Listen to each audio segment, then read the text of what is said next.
Want to watch my Sawzall trick save my butt again? Hi, it's David. I see you connected this one, which is fine. This is on the east side of my house, but I still got a busted pipe right there, and I have no water coming to this side on the swale area. There's the head. Here's the busted pipe. This thing's just bubbling up. Can you see what you can do about this? Thank you. All right, David, we're working on this one for you now. We found the pipe in the swale over there. We found your pipe over here. We found the T that used to go under the sidewalk over here. And in this picture, you can see where the sleeve goes, or where they decided they wanted to put it.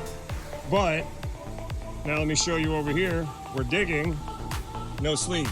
So we're having trouble locating the sleeve that's supposed to be right here.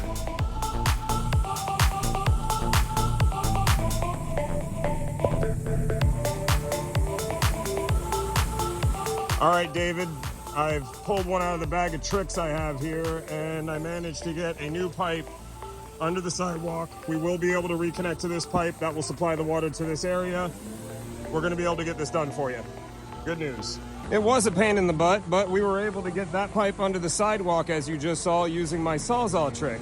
It does work in a lot more situations than you would think.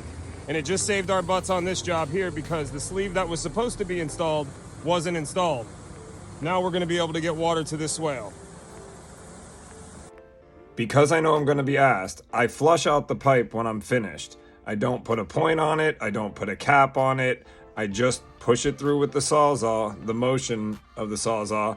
And when I get it through to the other side, we flush it out. Then we connect the pipes, connect the sprinkler heads, and we get out of there to our next appointment.